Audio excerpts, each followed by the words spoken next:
Could we have the person moving the Lambeth Amendment A1? Good afternoon, conference. My name is Simon Hardy from Lambeth Branch. When we discussed the document in Lambeth Branch, we thought it was a really good beginning for us to develop our policies around the environment. And of course, we agreed with much of it. We see this as a friendly amendment. What we want to do is strengthen that part of the resolution, of the motion, from the Environment Policy Working Group, which is more clear about the role of capitalism in destroying the planet, in destroying the environment, and is more clear in that sense that the solution must be a socialist one.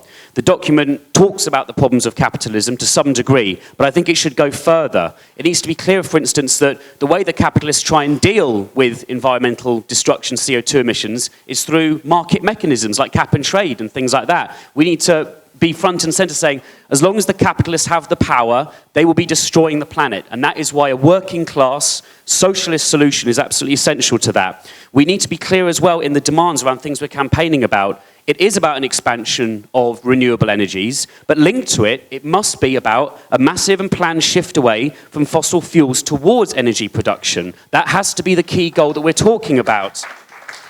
Finally, we just had a couple more demands, which I think are very important as well. For instance, the deep sea oil wells issue. Anyone from a few years ago, what happened in the Gulf of Mexico? These are the kind of environmental issues which are affecting people, especially in some of the poorest countries in the world. And British petrochemical companies are at the centre of the environmental destruction that is happening. So I'd urge you to vote for the A1 amendment. As I said, it is a friendly amendment. I think it strengthens the document, and it makes us more green than the Greens, because our argument against the Green Party is that unless you are anti-capitalist, unless you are socialist, you will not be able to save the planet. And I think that gives us a very strong argument to make. Thank you, Simon. If